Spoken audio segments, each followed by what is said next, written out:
sobre o medo de ser você mesmo nas suas relações. No meu último relacionamento, eu me anulava bastante para tentar agradar o meu ex-parceiro. E o que isso significa na prática? A maioria das coisas que a gente assistia, de série, anime, eram coisas que ele gostava e que não necessariamente eu gostava muito. Mas eu queria assistir porque era algo que ele gostava, eu queria ter esse momento com ele. E a gente via algumas coisas que eu gostava também, mas a maioria eram do interesse dele. A gente fazia muito mais os hobbies dele. Então, quando a gente fazia alguma atividade junto, geralmente era algo que ele gostava. E os meus hobbies eu deixava de fazer para poder fazer as coisas que ele gostava com ele. As coisas tinham que ser só no momento que era bom para ele. Então, assim, ele trabalhava e quando ele saía do trabalho, ele queria ir jogar videogame, porque era o que desestressava ele. E aí eu tinha que ficar esperando ele terminar de jogar pra dar uma atenção pra mim. Então, eu não podia falar com ele ou querer fazer alguma coisa com ele no momento que ele queria fazer outra coisa. Mas toda vez que ele me ligava, eu parava o que eu estava fazendo e eu atendia ele.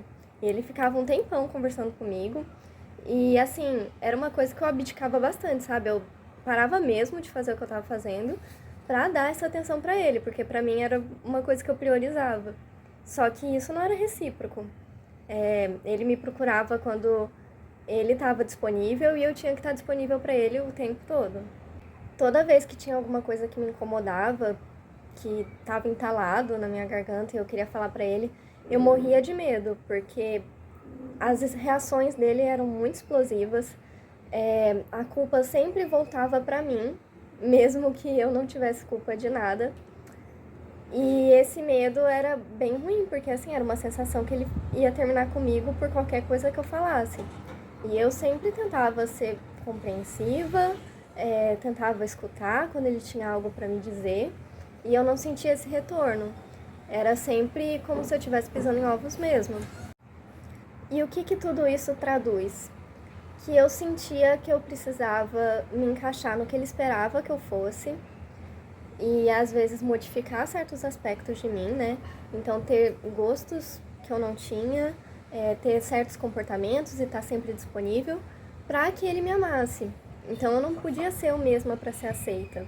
E o problema disso é que quando você vai se anulando tanto, vira uma coisa constante e você tá sempre se esforçando pelo outro e sente que você doa, doa, doa e nunca recebe o suficiente, isso vai te adoecendo.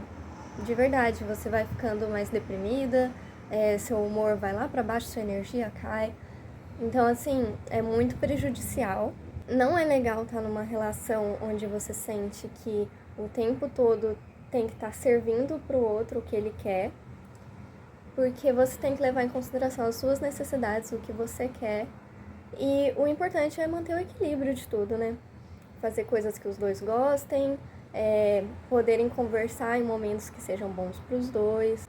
E balancear tudo isso de forma que o relacionamento possa ser mais saudável, mais leve. Então, o aprendizado que eu tô tentando tirar disso tudo é que eu não preciso me esforçar para ser outra pessoa, para ter outros gostos, que definitivamente tem pessoas que vão se interessar por mim, vão se interessar por você, por a gente ser da forma que a gente é, e que se a gente precisa tanto tentar se encaixar, é porque não tá dando certo.